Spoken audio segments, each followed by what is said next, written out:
Jesus, it is you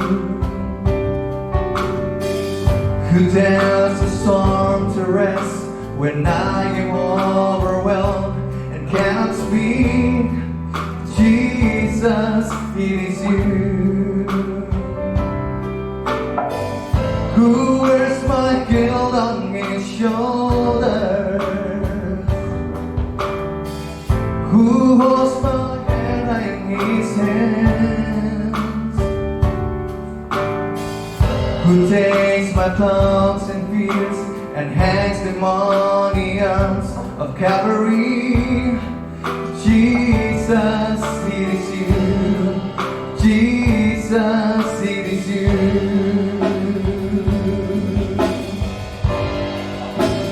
I lift my hands, I bring my song. All of my days, all of my rights, all of my wrongs, I offer my life. Here at me on.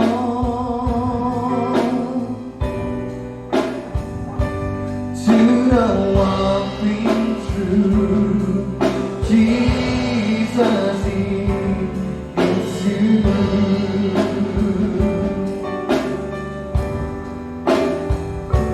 To the one thing true, Jesus, it is you.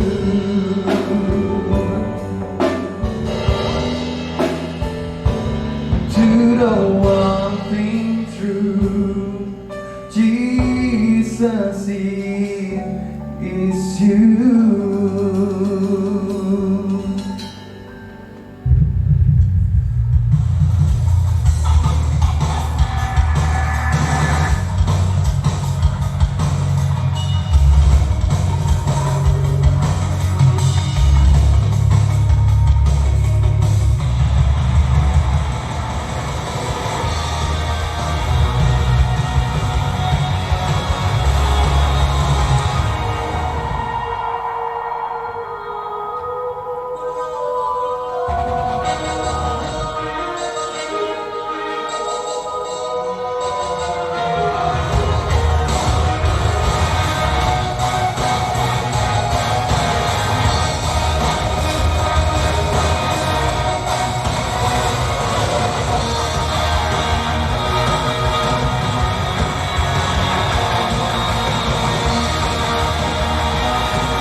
Shalom Bapak Ibu.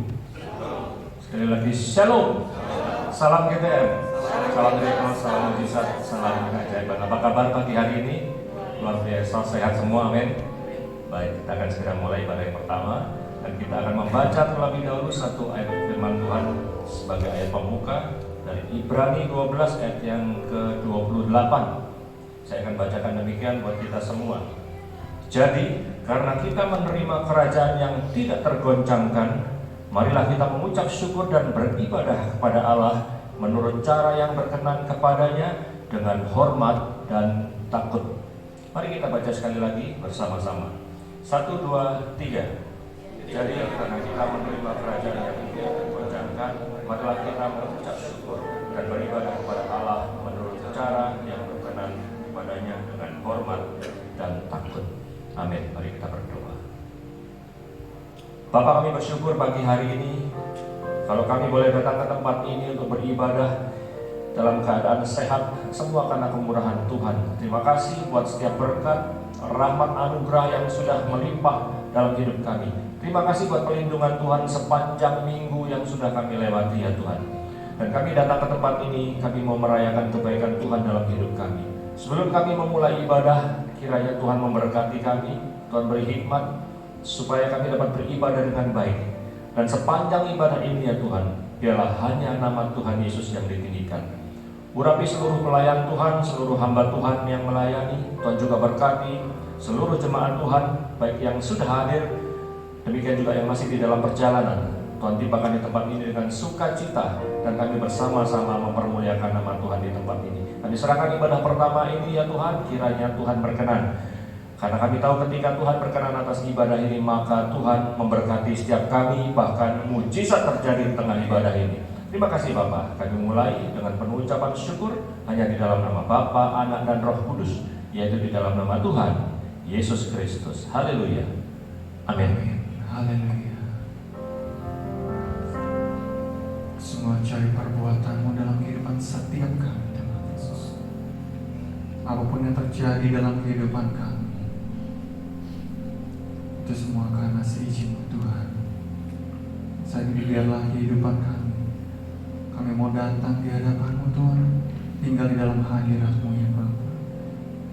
Sujud di altar-Mu, memuji menyembah-Mu dengan penuh kerendahan hati kami Tuhan Yesus. Haleluya.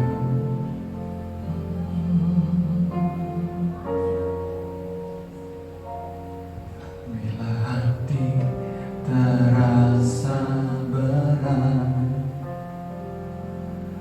tak seorang pun mengerti bebanku. Ku tanya Yesus, apa yang harus ku buat? Dia berfirman, mari datanglah. Dia selalu pedulikan aku. Ku datang Yesus, Dia pikul segala bebanku. Sujud di altarnya, ku bawa hidupku.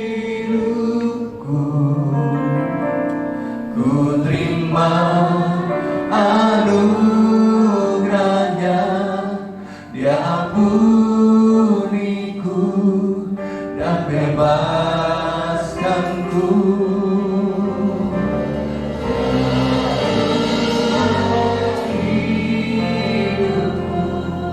Yes, Lord. Barui hatiku, sesuatu terjadi saat datang di altarnya. Haleluya. Bila hati terasa berat, tak seorang pun mengerti bebanku. Ku tanya Yesus, apa yang harus ku buat? Dia berfirman, mari datanglah. Dia selalu pedulikan aku. Ku datang Yesus, Dia pikul segala bebanku. Sujud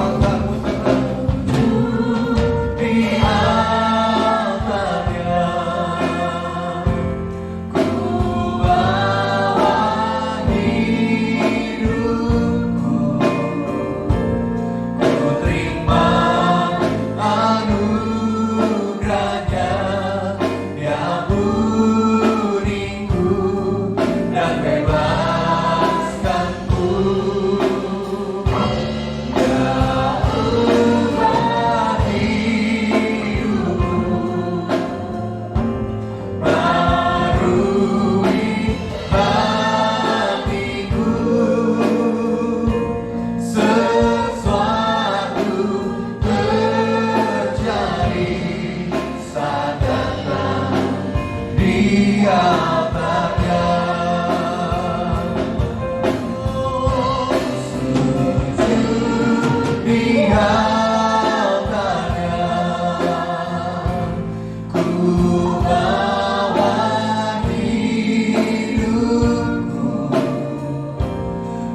Terima anugerah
mulia, termulia Engkau Tuhan. Haleluya.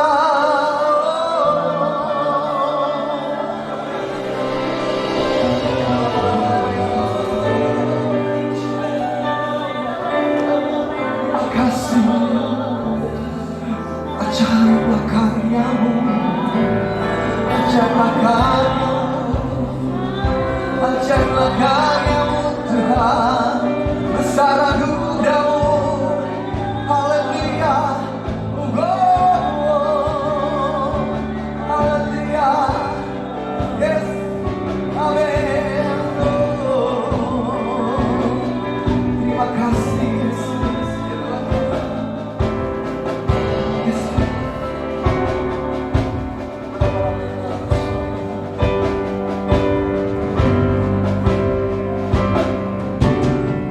Sadar ajaiblah karyamu, adil dan benarlah jalanmu, Raja segala bangsa yang maha kuasa, mulia namamu. Haleluya.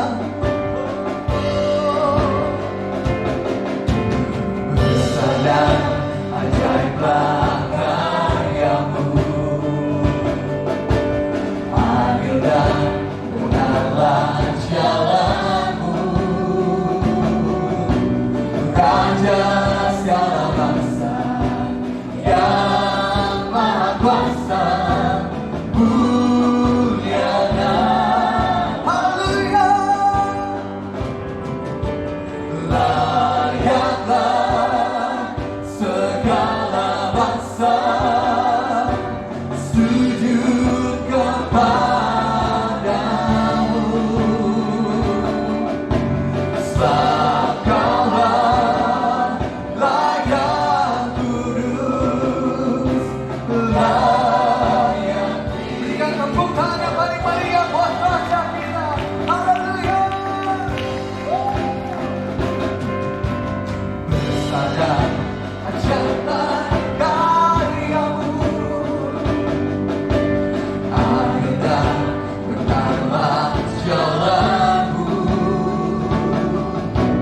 Raja segala bangsa yang maha kuasa, mulia. Bayangkan kedua tangan, berikan penghormatan yang paling tinggi buat Raja kita. Layaklah segala bangsa sujud kepadamu, sebab Kaulah layak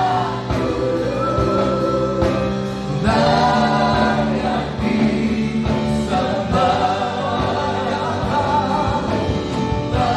Layaklah segala bangsa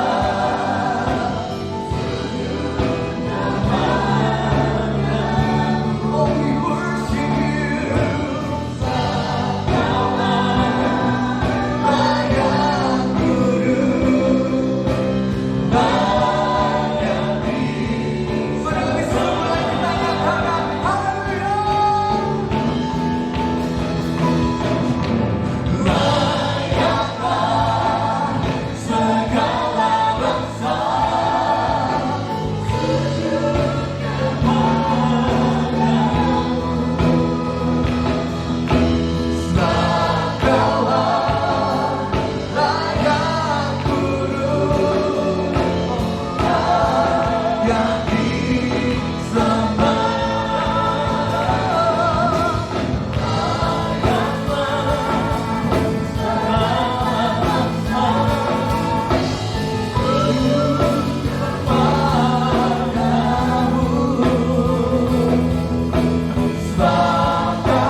Terus menyenangkan hatimu meninggikan, sebab kau layak yang terima pujian penyembahan. Yang mau bersorak-sorai bagi Tuhan, sama-sama katakan amin. Berikan tepuk tangan yang paling meriah buat Tuhan kita. Haleluya. Juga kita tempat ini boleh lambaikan tangannya, boleh berikan tos kanan kiri, katakan mari bersuka cita buat Tuhan. Haleluya. Segala puji syukur hanya bagimu Tuhan, sebab kau yang layak dipuja. Kami mau bersorak di namamu. Haleluya, haleluya. Segala puji syukur hanya bagimu Tuhan. Asik. Sebab kau yang layak dipuja. Kami mau bersorak tinggikan namamu. Mari sorakkan agar cepat melambaikan pertolongan. Soraklah haleluya, soraklah haleluya.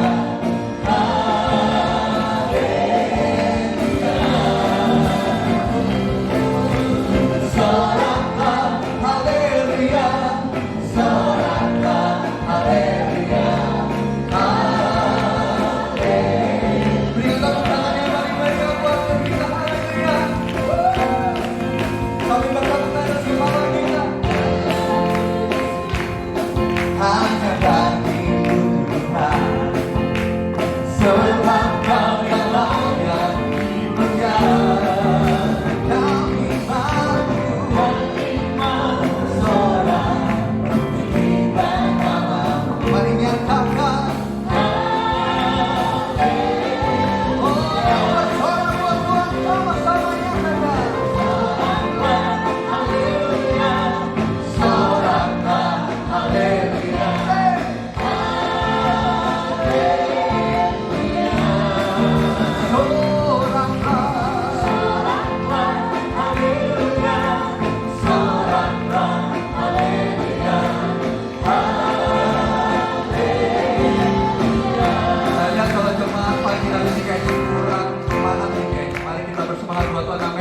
Kalau Tuhan sudah memberikan kita kekuatan para kita bersemangat memuji Tuhan, amin. Boleh lenggak-lenggok dulu kiri kanan, tapi jangan sampai menyingkut teman di sebelahnya ya. Boleh pemanasan dulu ya. Haleluya. Sambil bertepuk tangan kita sama-sama katakan haleluya.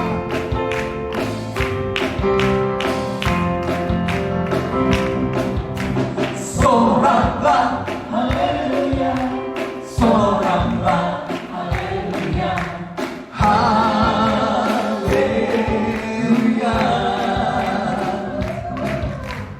Soraklah haleluya, soraklah haleluya. Lebih semangat lagi amin, lebih semangat lagi amin. Haleluya.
kekuatan bagi setiap kami Tuhan Yesus.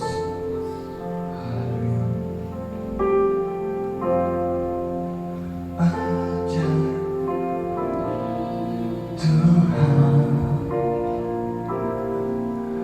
menghitung hari-hari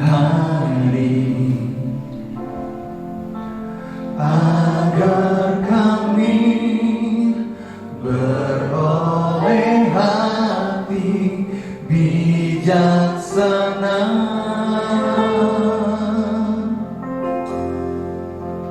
Ajar kami Bapa hidup dalam jalan-Mu, agar semua rencana-Mu digenapi. Setiap kami Tuhan Yesus. Ajar kami Tuhan menghitung hari-hari agar kami beroleh hati bijaksana.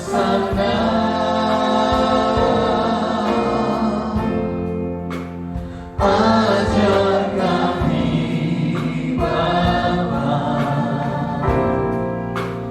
hidup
Mari berikan kemuliaan bagi Dia.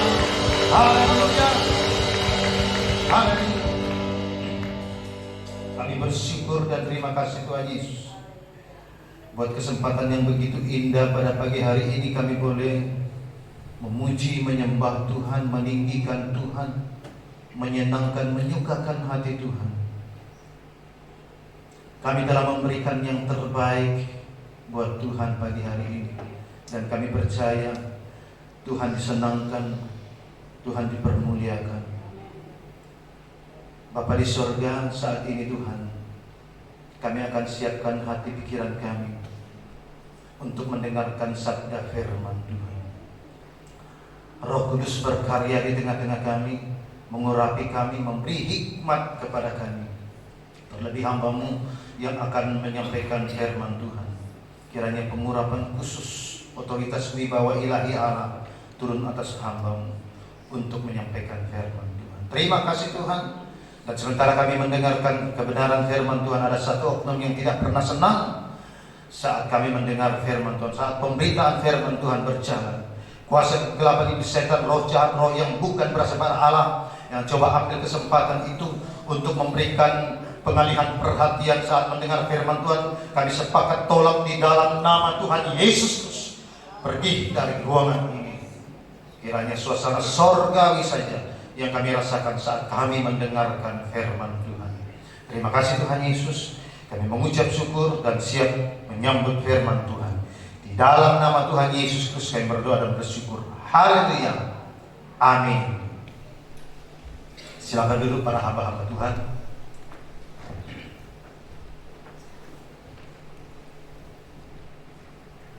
Shalom. Semangat. Shalom. Salam KTM. Salam miracle, salam mujizat, salam keajaiban. Apa kabar saudara pagi hari ini? Yang merasa luar biasa bisa lambaikan tangannya dan berikan kemuliaan bagi Dia. Haleluya. Puji Tuhan. Saya bersyukur diberi kesempatan pagi hari ini untuk menyampaikan kebenaran firman Tuhan. Dan sebagaimana tema kita sepanjang bulan ini adalah orang yang dapat dipercaya. Ya. Mari segera kita akan membuka dasar firman-Nya di dalam 2 Timotius pasal 1 ayat yang ke-14. Ya. 2 Timotius pasal 1 ayat yang 14 sudah ada di depan. Kita baca sama-sama. Dan ini merupakan ayat tema kita sepanjang bulan ini dan ini minggu terakhir. Mari sama-sama kita baca. 2, 3. Peliharalah harta yang indah yang telah dipercayakannya kepada kita oleh Roh Kudus yang diam di dalam kita. Saya baca sekali lagi.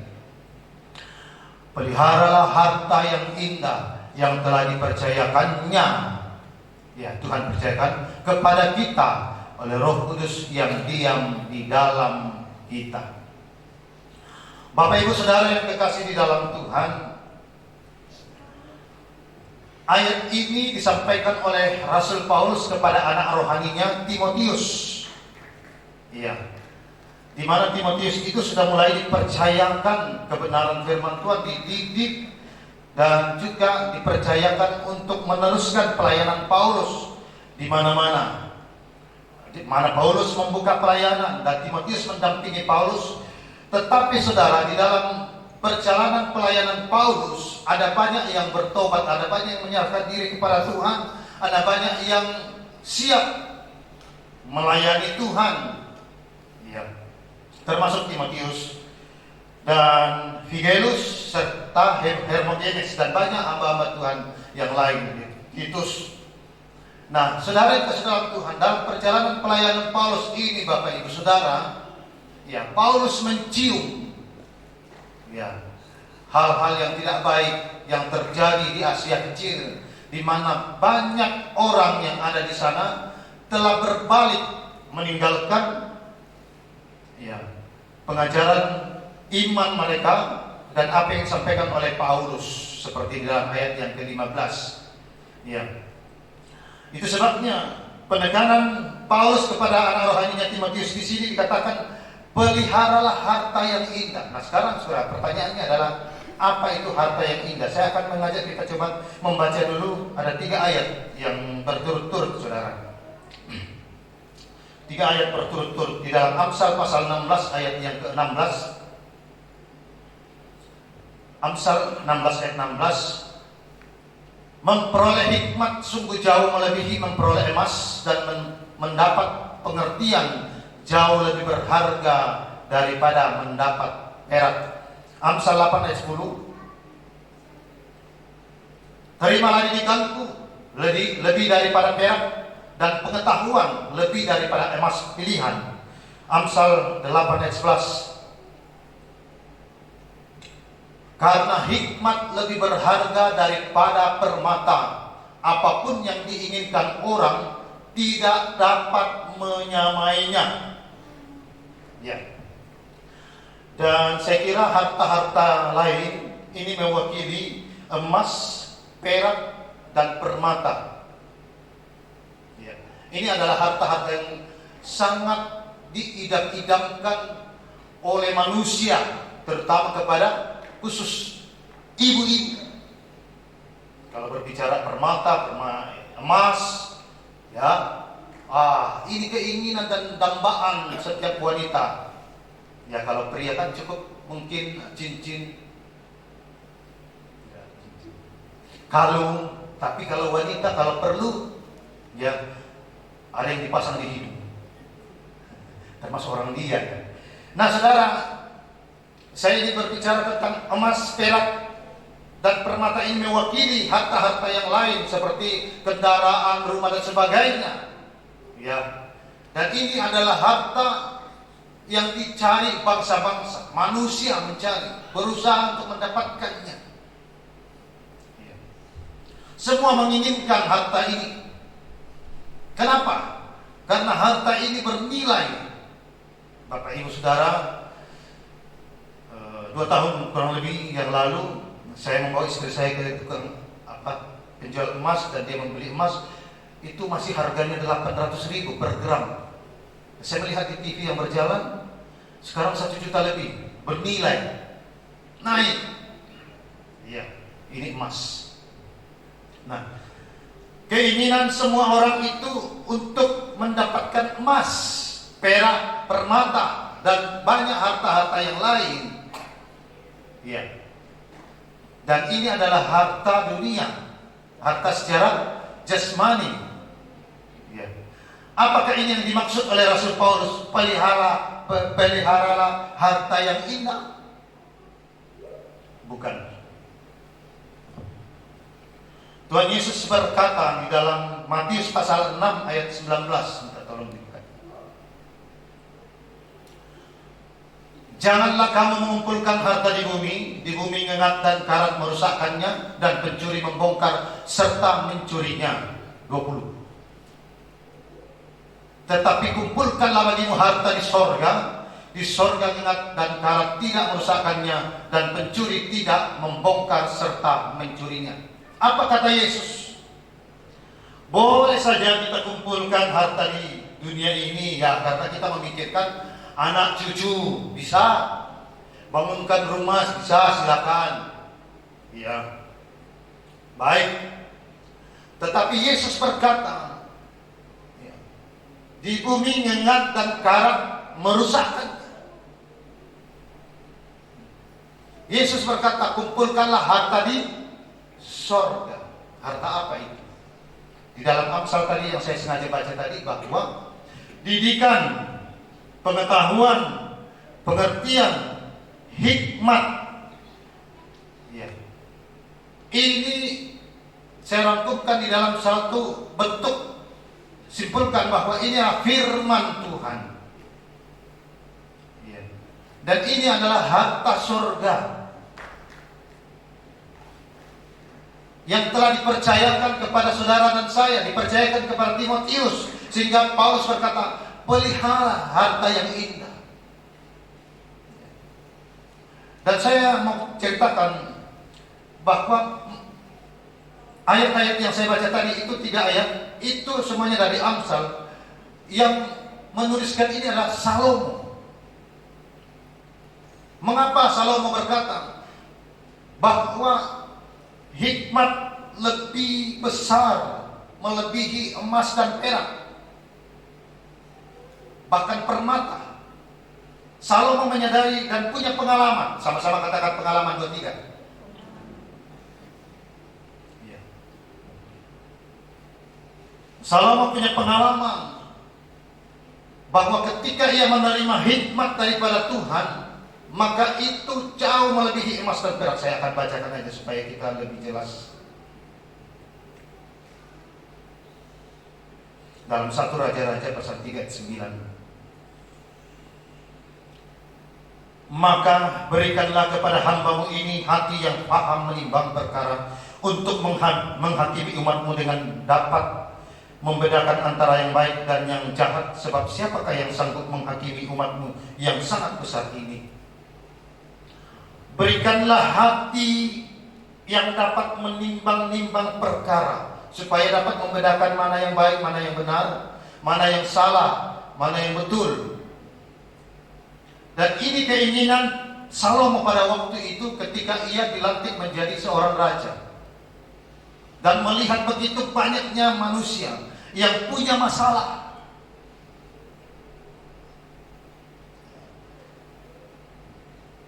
Sehingga Salomo ketika ia berdoa, ia tidak minta emas, ia tidak minta kekayaan, ia tidak minta harta dunia, tidak. Tetapi ia minta apa? Hikmat.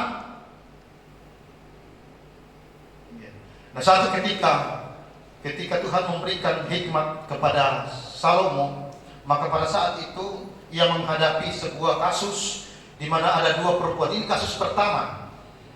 Dua perempuan datang kepada dia dan mengadu. Katakanlah, saya katakan perempuan A dan perempuan B. Ya, sama-sama tidur, sama-sama punya anak kecil, sama-sama satu rumah. Ya. Lalu kemudian perempuan A ini meniduri anaknya lalu mati. Ya. Ya, kemudian ia terbangun mencoba menyusui, ternyata anaknya sudah mati. Lalu dengan diam-diam, ya, ia mengambil anaknya itu, bayinya itu, lalu dia membawa ke perempuan B dan mengambil anak yang hidup itu dari perempuan B dan dia taruh di sampingnya. Bangun pagi, perempuan B mencoba bangun menyusui, anaknya mati. Anak itu mati. Lalu kemudian terjadilah saling cekcok satu dengan yang lain. Dan apa yang dia katakan, anakmu yang mati, anakku yang hidup. Sebaliknya begitu, antara A dengan B. Dan akhirnya masalah persoalan ini harus diperhadapkan kepada Raja Salomo. Apa yang Salomo katakan? Ya, ketika dia mendengar ini, secara akal logika manusia bingung karena tidak tahu. Namanya pandangan manusia, hikmat manusia terbatas adanya. Ya, untuk mengetahui tentang peristiwa malam yang terjadi antara perempuan A dan perempuan B. Tetapi oleh hikmat Allah yang turun kepadanya, yang dipercayakan kepada Salomo, akhirnya Salomo berkata, pengawal, bawa sini pedang yang tajam. Bawa anak yang masih hidup itu ke sini. Dan belah bagi dua, berikan kepada perempuan A dan juga kepada perempuan B. Perempuan A yang punya anak mati berkata begini, bagus, ini bahasa saya, bagus, biar sama-sama tidak punya anak. Ya, karena itu berarti menginginkan kematian. Tetapi si perempuan B ini lalu menangis di hadapan raja dan berkata apa? Tuhan, mohon belas kasihanmu Tuhan, jangan apa-apakan anak itu. Biarkan anak itu hidup, berikanlah kepada dia, kepada perempuan A. Tetapi Salomo mengambil sebuah kesimpulan di sini bahwa yang punya anak yang hidup adalah yang punya belas kasihan. Dan akhirnya Salomo berkata, anak yang hidup ini adalah anaknya perempuan B. Bapak Ibu Saudara, ketika kesimpulan keputusan ini disampaikan, maka Alkitab menuliskan, ya kalau kita baca selanjutnya bahwa gemparlah rakyat Israel mendengar keputusan itu. Wow, oleh hikmat Allah gempar, menggemparkan. Seluruh rakyat Israel takut dan gentar dengan hikmat yang luar biasa yang Tuhan percayakan kepada Salomo. Dan apa yang terjadi, saudara yang kasih dalam Tuhan, melalui hikmat yang Tuhan berikan kepadanya ini, emas, perak, permata, kayu yang mahal-mahal, apa segala macam harta benda itu secara otomatis berdatangan. Upeti-upeti datang, raja-raja dari seberang, dari mana-mana datang hanya untuk mendengar hikmat Salomo. Itu sebabnya ia menarik sebuah kesimpulan di sini bahwa hikmat melebihi daripada emas dan perak, permata. Saudara, ketika saya menelusuri apa kata hikmat, ternyata hikmat sama dengan kedewasaan dan pengalaman yang terletak pada hati. Kedewasaan dan pengalaman yang terletak pada hati. Alkitab berkata, di mana hartamu berada, di situ juga hatimu ada. Hati itu di mana, Bapak Ibu Saudara? Hati itu di mana? Di dada. Di dada. Secara jasmani hati kita ada di dalam sini. Tetapi Bapak Ibu Saudara, berbicara tentang hati secara roh, karena Allah selalu menyampaikan firman Tuhan. Allah selalu berkata-kata ketika Yesus datang pertama kali ke dunia dan melayani. Ia tidak pernah menyinggung dan berkata-kata tentang perihal jasmani. Dia selalu berbicara tentang hal-hal yang rohani. Jadi hati secara roh itu ada di sini. Pikiran. Mengapa saya menarik kesimpulan ini? Ketika kita mendapat fitnah, ini contoh saudara. Saat kita mendengar fitnah, kita difitnah, apa yang terjadi? Kita mendengar lewat telinga. Masih ingat khotbah saya 2 bulan yang lalu? Makanan sehat itu didengar oleh telinga. Makanan tidak sehat pun dimakan oleh telinga. Masuk semua ke sini. Iya. Sehat tidak sehat, ajaran sehat tidak, ajaran tidak sehat, semua masuk ke sini. Masuk ke sini, hati akhirnya masuk. Nah, Bapak Ibu Saudara yang kasih dalam Tuhan, berbicara tentang hati ya, secara roh, menampung semua yang ada di dalam hati. Apa yang kita dengar itu masuk. Tidak baik dengan yang baik masuk. Makanya kalau orang makan makanan yang tidak sehat, semakin banyak makan makanan yang tidak sehat, maka akan mengarah kepada sakit. Tetapi kalau semakin banyak makan makanan yang sehat, akan mengarah kepada kesehatan dan kehidupan. Nah saudara, begini Bapak Ibu, ketika kita banyak menerima didikan, menerima pengetahuan, mendapatkan hikmat dari Allah, apa yang kita ketahui lewat kebenaran firman Tuhan, Tuhan memberikan sebuah kepercayaan untuk terus mendengarkan firman Tuhan. Kita dididik di dalam menjalani kehidupan kekristenan ini lewat proses dan perjuangan. Saudara, saya mau katakan begini, ibadah pagi ini butuh perjuangan loh. Ya, butuh perjuangan. Kalau pagi-pagi, apalagi kalau suasananya dingin, wah, rasanya ingin lengket di tempat tidur. Ya. Ingin lengket di tempat tidur. Nah ini saudara, ini daging. Tetapi karena perjuangan untuk mau menerima firman, perjuangan untuk mau bersekutu dengan Tuhan, mau menerima didikan, pengetahuan, firman, untuk menerima hikmat daripada Tuhan, maka mau tidak mau, suka tidak suka, ya, kita lawan segala keinginan daging untuk maju, berusaha mandi, siap-siap segera menuju ke gereja untuk memuji menyembah Tuhan. Kepercayaan yang Tuhan berikan kepada kita, ya, harus dipertanggungjawabkan dan harus dikelola. Di dalam Amsal pasal 28 ayat yang ke-20, ya, ini mungkin bagian dari rangkuman dari para hamba Tuhan. Orang yang dapat dipercaya mendapat banyak berkat, tetapi orang yang ingin cepat menjadi kaya tidak luput dari hukuman. Matius pasal 25 ayat 21 dan 28 berbicara tentang talenta. Maka kata tuannya itu kepadanya, baik sekali perbuatanmu itu, hai hambaku yang baik dan setia. Engkau telah setia dalam perkara kecil, aku akan memberikan kepadamu tanggung jawab dalam perkara yang besar. Masuklah dan turutlah ke dalam kebahagiaan Tuhanmu. Ayat yang ke-28. Sebab itu ambillah talenta itu daripadanya dan berikanlah kepada orang yang mempunyai 10 talenta. Orang yang dipercaya mendapat banyak berkat.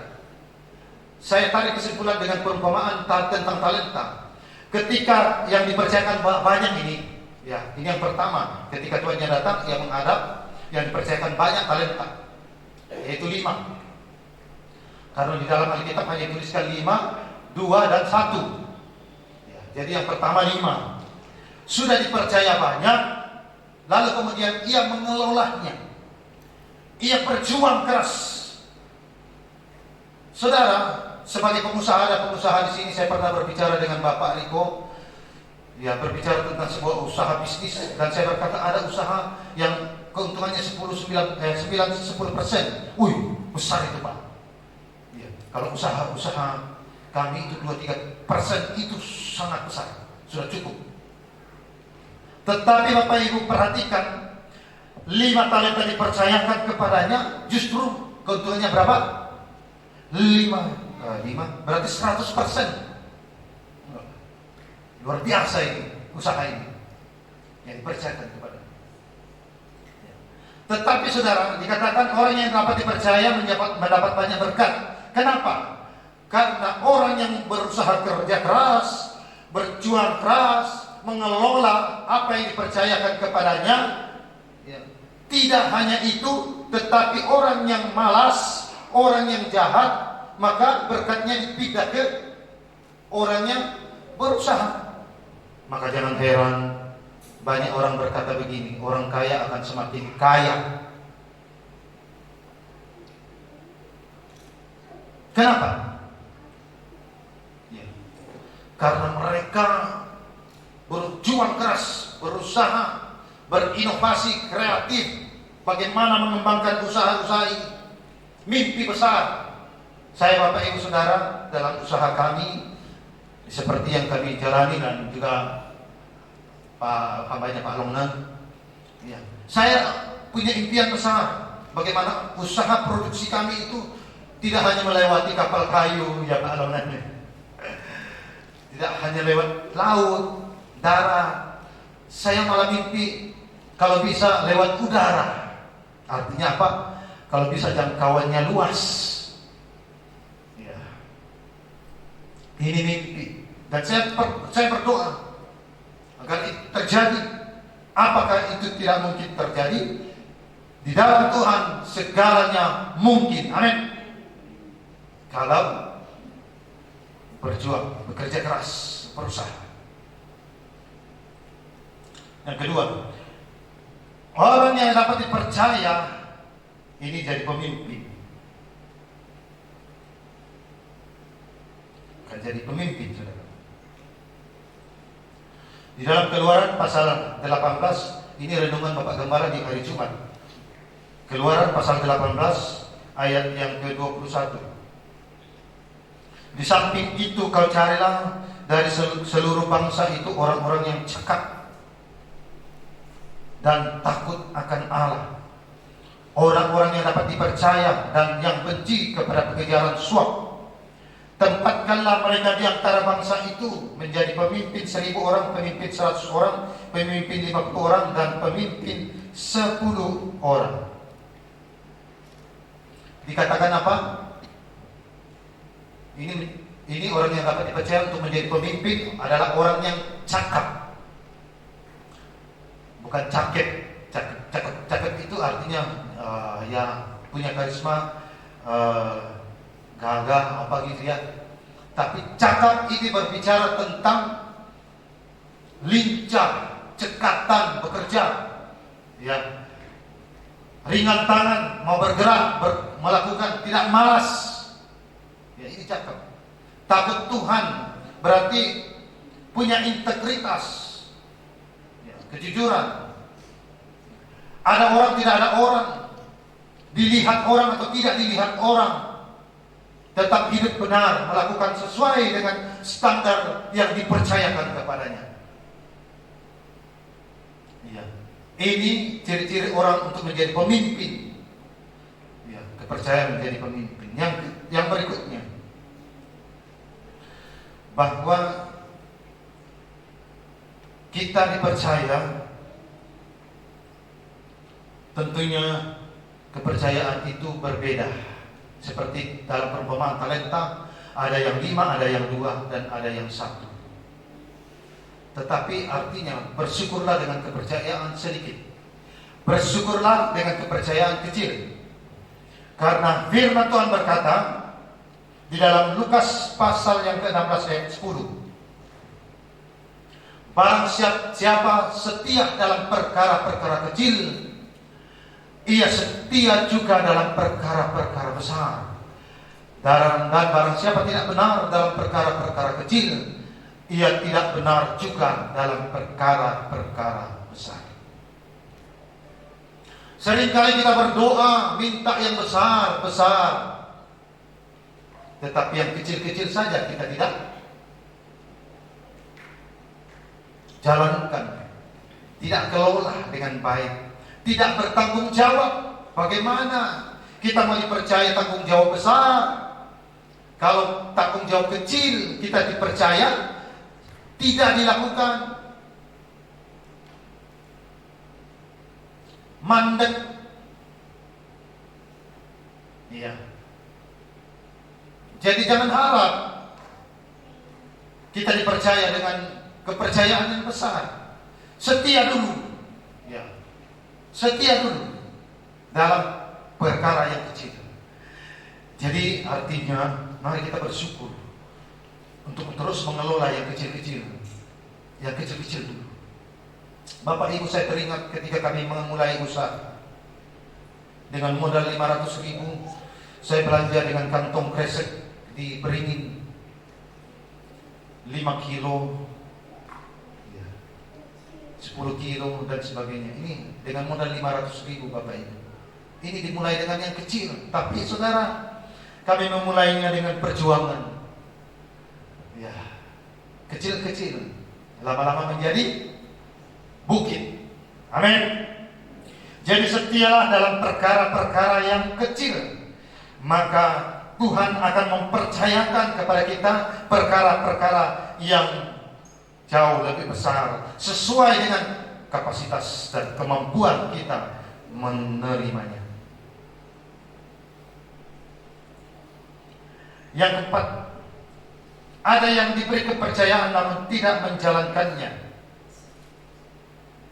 Di dalam 2 Timotius pasal 1 ayat yang ke-15 dikatakan, engkau tahu bahwa semua mereka yang di daerah Asia kecil berpaling daripadaku, termasuk Figelus dan Hermogenes.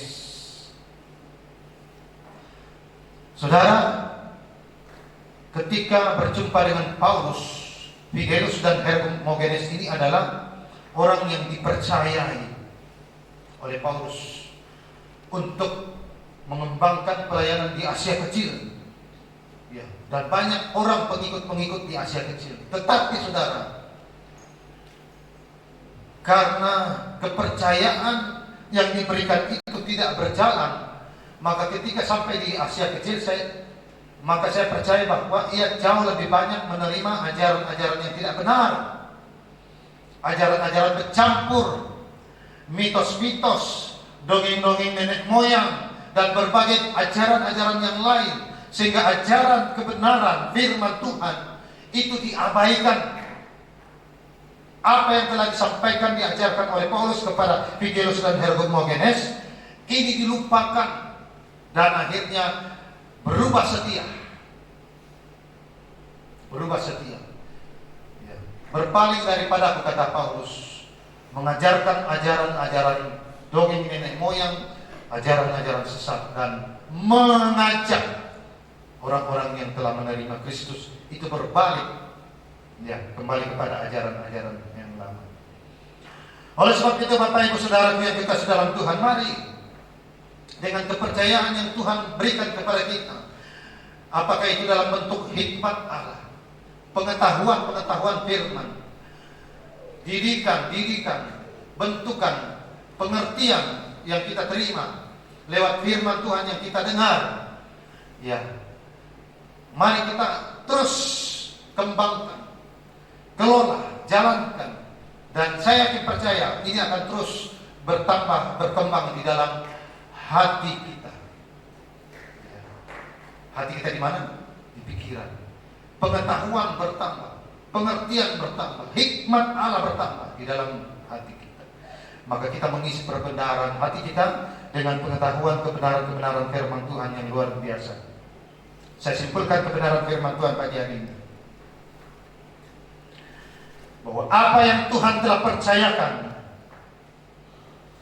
bila kita mengelolanya menjadi berlipat-lipat ganda, itu bukan untuk Tuhan, tetapi untuk diri kita sendiri atau untuk kebahagiaan kita sendiri. Sebabnya Tuhan berkata, baik sekali pujian, saudara, baik sekali perbuatan itu masuk dalam kebahagiaan. Itu adalah untuk diri sendiri. Yang kedua, Tuhan mau mengajar kita untuk berjuang memperbesar kapasitas kita atau daya tampung kita, supaya kita mendapat berkat yang lebih besar, kepercayaan yang lebih besar, ya, tanggung jawab yang lebih besar. Ketiga, di saat kita tidak berbuat apa-apa terhadap kepercayaan yang diberikan Tuhan kepada kita, perhatikan baik-baik, kepercayaan yang diberikan Tuhan kepada kita,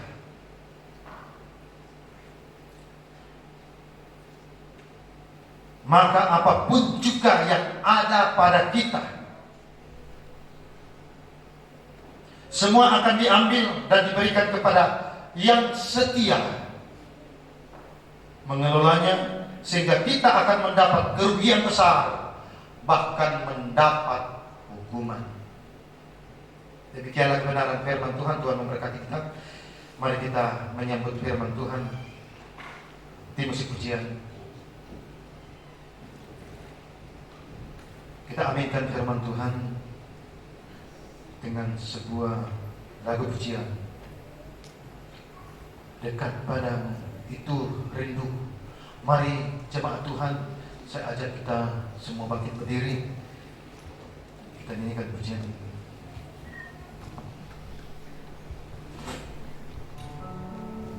Haleluya. Kita bersyukur kepada Tuhan. Haleluya.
Kita ingin sesuatu yang besar yang Tuhan berikan kepada kita. Namun apa yang sudah ada pada kita, kita tidak memperdulikannya seperti Figelus dan Hermogenes.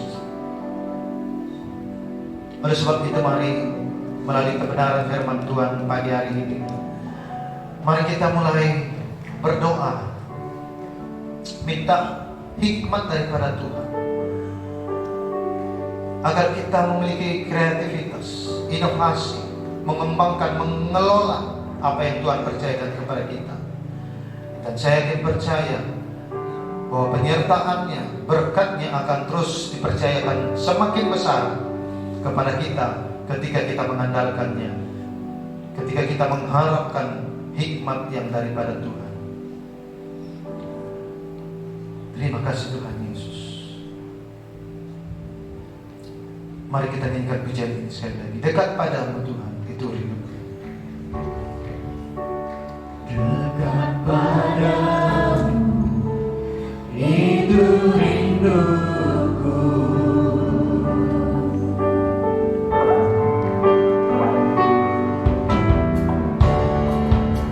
Setiap kalaku kamu menunggu.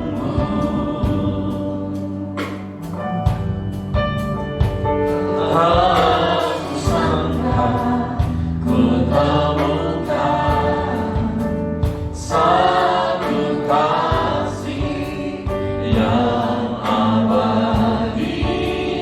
Kini ku datang dan ku bawa hidupku.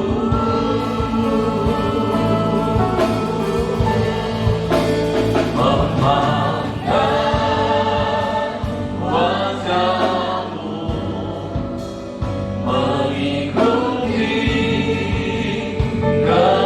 kebaikanmu, mengejar harimu dalam hidup kami ya Tuhan. Haleluya. Membawa sembahku, menyatakan kebesaranmu, mengejar harimu dalam hidupku. Yang bersyukur datang Tuhan, kiranya Allah terus hadir dalam hidup kami, firman Tuhan hadir dalam hidup kami, dan kami semua memiliki harta yang indah. Kami semakin dekat dengan Tuhan, kami semakin tenang, kami memiliki kebersamaan dengan Tuhan, dan segala perkara dapat kami tanggung karena kami bersama dengan Tuhan. Berkati hamba-Mu yang sudah menyampaikan kebenaran firman Allah, pengurapan hikmat dari Tuhan terus melimpah, berkat itu melimpah dan menjadi saluran berkat bagi keluarga, bagi umat Tuhan yang lain. Kami bersyukur kehadiran Tuhan kalau kami diberkati dengan kebenaran firman Tuhan. Dan sebentar Tuhan kami akan berikan persembahan. Kami serahkan dengan sukacita di dalam nama Tuhan Yesus Kristus. Haleluya. Semua yang diberkati Tuhan bersama-sama katakan amin. Silakan duduk Bapak Ibu Saudara, kita akan berikan persembahan.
Silahkan anak-anak saudara yang kelas mungkin 4 atau 5 SD ke atas bisa mendaftarkan diri di tempat ini dalam pembinaan dari anak-anak muda yang lain kami, sehingga mereka menerima materi yang baik. Kemudian nanti pada ibadah kedua kita akan kedatangan tamu dari Lembaga Alkitab Indonesia. Nah, kiranya kita juga diberkati dan terus berdoa buat Lembaga Alkitab Indonesia. Hari Jumat depan kita juga akan adakan fellowship wajib bagi para pekerja, dan kita akan bersamaan bersama dengan pekerja yang lain. Kita membahas tentang apa yang akan kita kerjakan di 6 bulan ke depan. Kita sudah di tengah-tengah di tahun 2023, dan kita akan sama-sama membahasnya. Nanti kita akan kerjakan untuk hormat kemuliaan Tuhan. Itu saja. Dan malamnya, Jumat malam, saudara yang pengen punya pengalaman tentang doa semalaman, silahkan hadir di gereja ini, karena anak-anak remaja juga nanti akan gabung semuanya doa semalaman, dan pasti akan menjadi berkat bagi kita semua. Silahkan hadir dari jam 7 malam, fellowship itu setengah 7. Kemudian kalau saudara hadir jam 7 juga boleh, dan dilanjutkan doa semalaman di tempat ini. Minggu depan ada perjamuan kudus.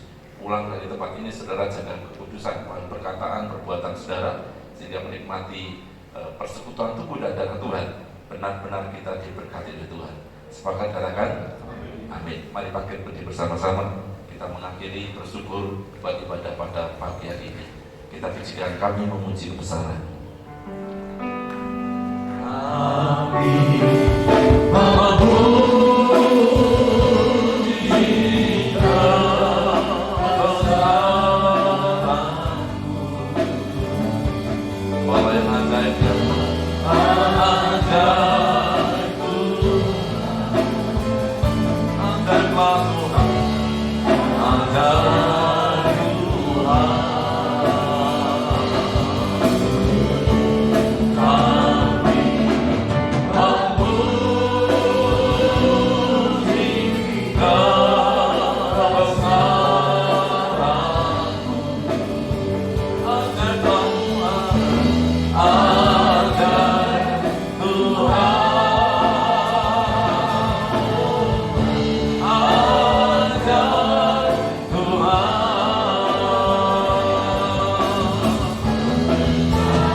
Kegiatan selanjutnya di rumah masing-masing ataupun di luar rumah, kami percaya yang Allah Immanuel, Allah yang terus menyertai dan memberkati kami semua.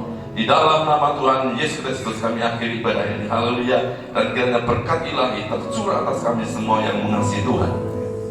Sekarang terimalah kasih, sukacita, damai sejahtera dari Allah Bapa, Anak dan Roh Kudus, yaitu di dalam nama Tuhan Yesus Kristus, menyertai kita mulai pagi ini sampai selama-lamanya.